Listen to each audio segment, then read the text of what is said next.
Olá, oitavo ano, bom dia, como é que vocês estão nessa manhã de segunda-feira? Espero que tenham passado aí um ótimo final de semana, tenham aproveitado bastante, descansado. Pessoal, essa é a nossa última semana. Já pararam para pensar nisso? É a nossa última semana de aula, pessoal. Aliás, é a última aula gravada de geografia desse ano de 2020. Então, pessoal, estamos na reta final. Não desanimem, é a última semana, tá bom? Aliás, é a última semana para os alunos que entregarem o trabalho lá, o projeto da autoestima, né? Então, muitos já entregaram os vídeos, muitos já entregaram, inclusive, os podcasts, procuraram os professores, já estou ajudando alguns colegas de vocês. Então, se você ainda não fez o seu projeto, se você não tem nem ideia do que vai fazer, procure um dos professores, tá? Para eles te ajudarem com ideias, te ajudarem aí com as edições, tá bom? Então procurem os professores. Não deixem de fazer, pessoal, é ter nota em todas as disciplinas, tá bom? Os alunos que entregarem, vão entregar lá o podcast no dia 30 e é só mandar e acabou. Não tem que ver videoaula, não tem que fazer prova, não tem que fazer mais nada. Então não deixe de participar do projeto de autoestima, tá bom? Encerramento do ano. E outra coisa, pessoal, antes de começar aqui a nossa aula, eu queria te fazer um convite. No dia 11 de dezembro, nós vamos fazer o encerramento oficial das nossas aulas com a entrega dos boletins, com a entrega das notas, lá da escola, tá? Então, pessoal, é um dia que vai estar todos os professores e nós estamos preparando um café da manhã para vocês, tá? Então é um dia que a gente vai bater um papo com vocês e, pessoal, não se preocupem, nós vamos seguir todos os protocolos, tá? De segurança aí, nós vamos manter o distanciamento social e é um dia que vai estar apenas o Fundamental 2, ou seja, do 6º ao 9º ano. Educação Infantil e Fundamental 1 não estarão na escola. Então não vai haver aglomeração, nós vamos usar aquele espaço do refeitório, que é gigantesco, né, que é grande. Nós vamos montar ali para falar um pouquinho desse ano, como é que nós vencemos os nossos medos, as nossas ansiedades. Os professores estão preparando uma lembrança muito legal para vocês, tá? Que vai marcar esse 2020. E, pessoal, então não deixe de comparecer, tá bom? Fica meu convite aí pro dia 11 de dezembro lá na escola, tá? Vou ver certinho a hora, mas eu acredito que seja a partir das 7h30, 8 horas, que é o horário que a gente tem tido as aulas aqui na escola, beleza? Pessoal, nós vínhamos falando em geografia sobre África, né? Nós falamos um pouco sobre os recursos naturais da África. Nós já comentamos nas nossas lives sobre o povoamento, né? A questão da colonização, da independência dos países africanos, os conflitos que isso trouxe, né? Pelo neocolonialismo, pela fase do imperialismo na África. E também já comentamos um pouco sobre as atividades econômicas na África, né? Com a África subdesenvolvida. Agora, pessoal, então o que eu pensei para essa aula de hoje? Nós vamos corrigir juntos uma atividade, tá? E aí logo em seguida a gente finaliza então o nosso capítulo, tá? E eu passo para vocês a atividade de homework do Para Quem Quer Mais, beleza? E aí na nossa live a gente encerra quarta-feira. Então vamos lá, pessoal, vou projetar aqui o livro para vocês, já peguem os livros de vocês aí também, tá? Essa aqui, pessoal, é a página 56, tá? De vocês, é a página 56. Eu vou dar um zoom aqui pra gente poder ler melhor a questão, tá? Então se você não pegou, não se organizou no seu material, dá uma pausa nesse vídeo, tá? Busca aí seu material e aí a gente volta para nossa aula. Então, pessoal, na página 56 do nosso livro, tá? Nós temos aí o Para Fazer Agora. A questão número 1 diz assim: com base no que você estudou sobre o crescimento econômico africano nos últimos anos, escreva um pequeno texto, né, explicando os fatores que promoveram esse crescimento. Em sua opinião, como esse crescimento econômico ele pode influenciar, né, influir na qualidade de vida das populações africanas. Pessoal, então vamos lá. Nós vimos que as atividades econômicas da África, elas aumentaram um pouco. A pergunta aqui é: Por que que essas atividades econômicas elas aumentaram? O que fizeram com que essas atividades econômicas elas aumentassem? Então vamos lá, pessoal. A demanda, né? A demanda por matéria-prima aumentou. E essa crescente demanda mundial, né, por recursos naturais foi importante para o desenvolvimento de muitos países africanos. Então, pessoal, em outras palavras, aumentou a demanda, ou seja, mais países começaram a comprar essa matéria-prima que vinha da África. E isso favoreceu, então, que esses países africanos começaram a vender mais. Se eles vendem mais dinheiro entrando. E se eu tenho mais dinheiro entrando, como é que isso ajuda a população africana? Porque se eu tenho mais dinheiro entrando, ou seja, esse país ele vai se enriquecendo, ele pode investir melhor em várias áreas sociais, em infraestrutura, em educação, em saúde, né? Então, por isso, a qualidade de vida aqui foi melhorando. Então, com o crescimento econômico, esses países africanos puderam investir mais em áreas sociais, como, né, infraestrutura, educação, saúde e etc. O novo acordo ortográfico colocou junto, né? Infraestrutura. Beleza? Então, pessoal, tá aí como é que a África, então, ela acabou se desenvolvendo. Beleza? Então, vamos lá para a próxima questão. Explique os empecilhos do desenvolvimento, né, da atividade industrial na África. Pessoal, vai atrapalhar um pouquinho talvez aqui, conforme eu for respondendo. Eu vou desativar a minha câmera, tá? Mas aí eu vou estar por aqui, tá? Já já eu volto.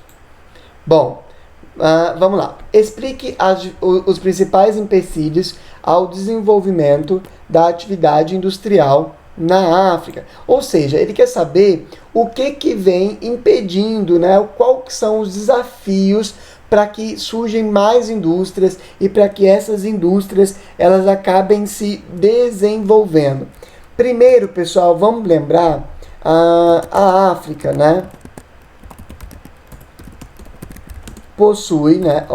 A África possui baixos investimentos, né, diretos e falta de capital, ou seja, isso já é um problema. Outro problema, pessoal, além de uma inexistência, né, de um mercado consumidor expressivo, ou seja, falta gente que compre, né? Que compre esses produtos. Outra coisa que atrapalha, os baixos índices de desenvolvimento humano, de desenvolvimento humano, ou seja, IDH, falta educação, falta saúde. Isso gera o quê? Uma falta de profissionais capacitados, não é? Porque se eu tenho baixa educação, falta gente capacitada para essa indústria. Então, tudo isso acaba contribuindo, né, para que a África ela enfrente problemas aí, principalmente no setor industrial. Vai lá, pessoal.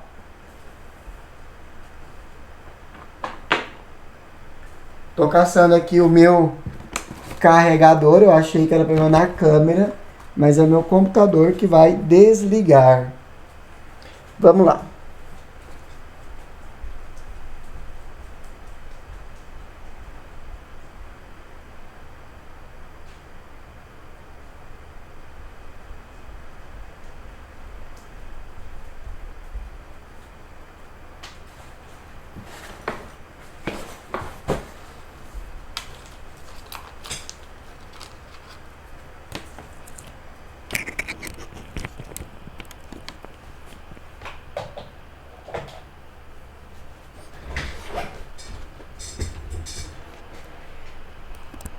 Então, bora, pessoal, para a próxima página, página 57.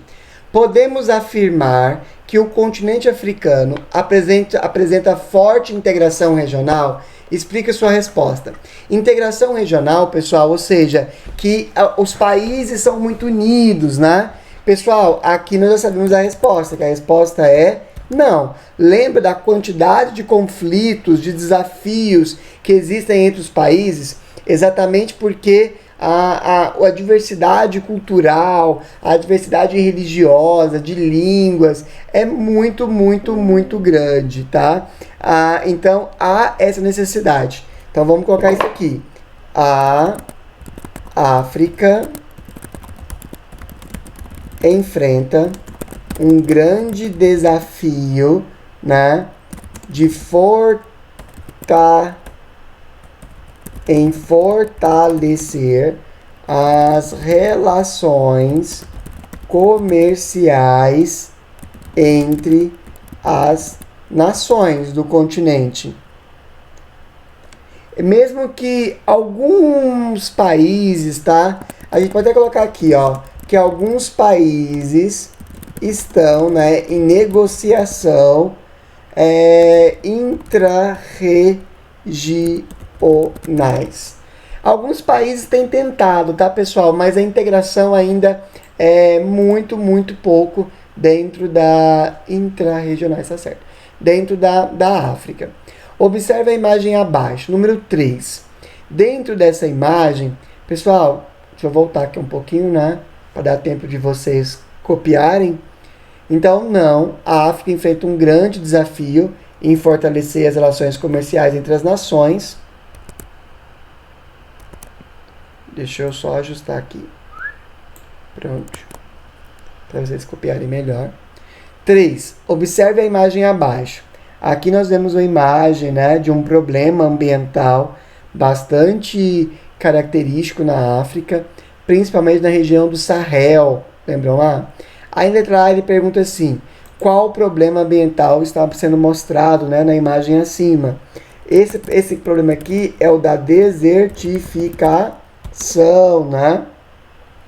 Da desertificação, que é, pessoal, sobretudo na região sul ali do deserto do Saara, né? Uma região aí, aliás, se vocês quiserem colocar aí, ó, é a região chamada, né, de Sahel. Essa é a região desse processo, tá? Na letra B diz assim, no vale do rio Níger, onde está localizada a região semidesértica do Sahel, esse problema vem sendo intensificado ao longo dos anos. Aponte os principais fatores que vêm contribuindo para isso. Ou seja, ele quer saber por que essa região tem se intensificado a desertificação. Então vamos lá. Primeiro ponto, pessoal, é o que? É o consumo e o esmagramento, né, de plantas pelos animais de criação. Primeira coisa, pessoal, esse esmagamento, né, de plantas por animais de criação. Segundo ponto, pessoal, é a intensificação de quê? Das atividades agrícolas, né? Das atividades agrícolas e do uso, né, do solo com monoculturas. É outra coisa também que tem intensificado aí o problema do Sahel. Que mais a gente poderia colocar aqui? A questão da extração, né, do próprio desmatamento. Então, a extração de lenha. Tem mais coisa? A gente poderia colocar a construção excessiva, né? Construção excessiva de poços artesianos. Faltou um S aqui em construção. Pronto. É excessiva de poços artesianos. Beleza? Pessoal, basicamente é isso. O consumo, né, e o esmagamento de plantas para animais de criação. Então, eles vão acabando degradando a vegetação que existe ali. As atividades agrícolas que aumentaram nessa região, né? Então, o solo tem perdido nutrientes. A extração de lenha, de árvores, dessa região e também a construção excessiva de poços artesianos, né, para extração da água subterrânea. Então tudo isso tem feito com que essa região fique cada vez mais seca, tá? Por fim, pessoal, aqui nós finalizamos. Deixa eu mostrar para vocês a atividade de homework de vocês. A atividade de homework, pessoal, vai ser a atividade do livro, tá? Do Para Quem Quer Mais. Do para Quem Quer Mais. Nós vamos fazer, pessoal, a página 60, a página 61, a página 62 e a página 63. Pessoal, e super dica, hein? Lembrando que a atividade de vocês, ó, do Para Quem Quer Mais, tem as respostas aqui, ó. Então você vai lá no Para Quem Quer Mais, Geografia, olha aqui, tá tudo aqui, tá? Então não tem dúvida alguma, dá para fazer, não é muito. Professor, mas tem problema pegar as respostas do final do livro? Não, não tem problema, tá? Tem problema é você não fazer essas atividades. O que vai me importar é você não fazer essas atividades. Então, pessoal, fica a atividade da página 60, tá? Até o final das atividades do Para Quem Quer Mais. Página 60, 61, 62 e 63. São 4 páginas que vocês vão fazer e vão postar lá no Google Classroom, beleza? Pessoal, não deixem de fazer. Na quarta-feira que vem, nós temos a nossa live, tá? Semana passada o Gleidson me substituiu na quarta, e aí eu substituí ele na sexta, nós trocamos, mas essa semana vai acontecer de forma normal, tá bom? Então eu entro na quarta e o Gleidson vai entrar lá na sexta-feira, beleza? Então, pessoal, no mais é isso. Vejo vocês na quarta-feira que vem. Tenham aí uma ótima manhã, tá bom? Aproveitem aí a semana. Fiquem com Deus e até a nossa próxima aula. Tchau, tchau, pessoal. Até. Hello, meus amores do oitavo ano. Eu não coloquei o oitavo ano aqui, ó, no slide, mas enfim. Olá, tudo bem com vocês? Bem-vindos à nossa última parte desse capítulo 12, onde a gente vai falar sobre o imperialismo na Ásia, que é a última parte aí do nosso capítulo. Nós falamos sobre o imperialismo na África nas aulas passadas e hoje a gente vai ver como que se deu aí esse imperialismo na Ásia, que tem muitas características iguais à da África, certo? Então, vamos lá. Primeiramente, a política de influência de grandes potências imperialistas no século XIX sobre novos territórios não se limitou ao continente africano, como eu falei, nem se caracterizou apenas pela apropriação direta do território, não era o território em si. Muitas vezes o que importavam eram as pessoas, como mão de obra, e também a questão das matérias-primas. A dominação das potências econômicas, em muitas vezes, ocorreu de maneira indireta, por meio, inclusive, de algumas alianças entre poderes locais e também com a intervenção na política desses países que estavam aí em desenvolvimento. Além de obter lucros, as grandes potências do século XIX também visavam manter a sua supremacia na Europa. E, é lógico, fora da Europa também. A expansão do imperialismo na Ásia e na Oceania, a maior parte das terras e dos mares do mundo tinha sido partilhada entre essas potências europeias, como se elas fossem donas, não só dos continentes recém-descobertos, como também do mar e tudo que existia no planeta Terra. Na Oceania, por exemplo, houve algumas lutas nessa região do mundo, onde as populações da maioria da região ocupada na Ásia conquistou a sua independência por volta do século XX, um século depois. Diversas ilhas da Oceania, no entanto, até os dias de hoje se encontram sob o domínio dessas potências. Os povos nativos da Oceania, conhecidos como aborígenes, são formados por diferentes etnias E atualmente os povos desse continente ainda lutam pelas suas independências, principalmente a independência política. E um outro ponto característico é a preservação das suas culturas regionais, suas culturas locais. Desde o século XVIII, os britânicos dominam o território que compõe a atual Índia por meio da Companhia Britânica das Índias Orientais. Havia também possessões portuguesas e francesas na Índia, mas a influência se limitava basicamente ao território. Ao longo do século XVIII, a Companhia do Comércio Inglesa consolidou os laços de dependência econômica das populações indianas, que gradativamente foram deixando de exportar os seus bens manufaturados para poder fornecer apenas matéria-prima para o Império Britânico. Eram três os produtos especialmente lucrativos: o algodão, o chá e o ópio. O monopólio do comércio de chá indiano trouxe muitas riquezas aos britânicos, e o algodão era uma matéria-prima que eles precisavam para ampliar a sua produção industrial. E o ópio era vendido especialmente para a China, apesar das proibições do governo chinês para a comercialização da droga em seu território. Nesse quesito, a Inglaterra ela usou muito o seu bom senso. A gente, culturalmente, por exemplo, a gente considera o chá algo inglês, e não é. É algo historicamente que veio da Índia. Mas a Inglaterra soube incorporar o chá na sua cultura. Uma outra grande jogada da Inglaterra é a questão aí do algodão, porque as fábricas que começavam a ser introduzidas lá na Inglaterra, a maioria delas que houve maior expansão foram as fábricas de tecidos.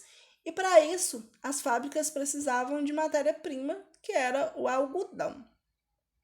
Algumas fábricas, por produzir bastante algodão, a Índia iniciou o seu processo de industrialização. Porém, a Inglaterra, como era dona do território indiano, digamos assim, ela meio que proibiu, fez algumas leis que não proibia, mas que deixava esse processo de industrialização muito burocrático.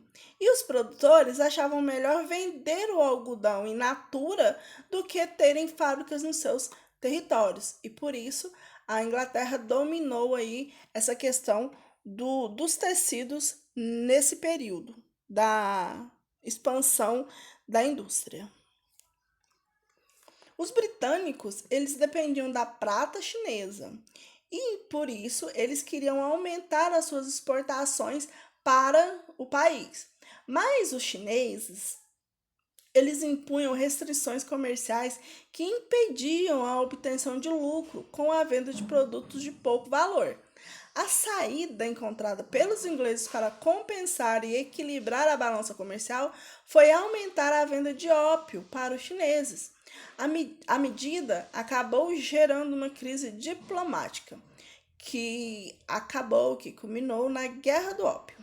Vitoriosos, os britânicos assumiram o controle dos portos comerciais estratégicos, além de anexar a Hong Kong, entre outras vantagens, como pagamento da indenização pelos prejuízos comerciais acumulados durante esse conflito. Em 1857, a revolução promovida pelos indianos tentou destruir o poder da companhia de diversas regiões da Índia. As tropas britânicas contiveram os revoltosos e, desde então, a coroa britânica passou a governar diretamente a região, passando a chamá-la de Índia Britânica. Em 1856 e 1860, eclodiu a Segunda Guerra do Ópio. Mais uma vez, os chineses saíram derrotados, enfraquecendo politicamente a dinastia Qing, que estava no poder desde 1644. Uma grave crise econômica e social assolou o país, obrigando o governo a abrir o seu comércio e também é, abrir o seu território para outras potências imperialistas. E no Japão, o Império Japonês, ele é um exemplo de país asiático que adotou políticas neocolonialistas. O Japão abriu seus portos para o comércio estrangeiro em 1854, sob a pressão dos Estados Unidos. Desde 1868, teve início a dinastia Ming, que deu um grande estímulo à industrialização do país. Produtos como a seda, o chá e a soja, por exemplo, passaram a ser produzidos em larga escala para o comércio externo. Então, galera, nossa atividade de hoje se encontra na página 31. Na página 31, vocês vão dar continuidade, né? Primeiramente, a gente fez a página 30 até a letra F. Agora, na página 31, vocês vão responder a número 3, o que foi o imperialismo. 4. Cite algumas formas de resistência africana e invasores da África. 5. Quais foram as principais consequências do imperialismo para os africanos? E 6. Faça uma pesquisa sobre a situação atual dos povos originários da Oceania em relação à sua cultura. Procure saber que medida esses povos se renderam à dominação estrangeira em seu território e se ainda preservam algumas das suas tradições. Então é isso, galerinha. Nos vemos na nossa próxima aula, a nossa live de quarta-feira. Espero que todos vocês anotem as suas dúvidas e a gente vai responder as suas dúvidas e responder as nossas atividades na próxima live. Beijinhos para vocês e até a nossa próxima aula.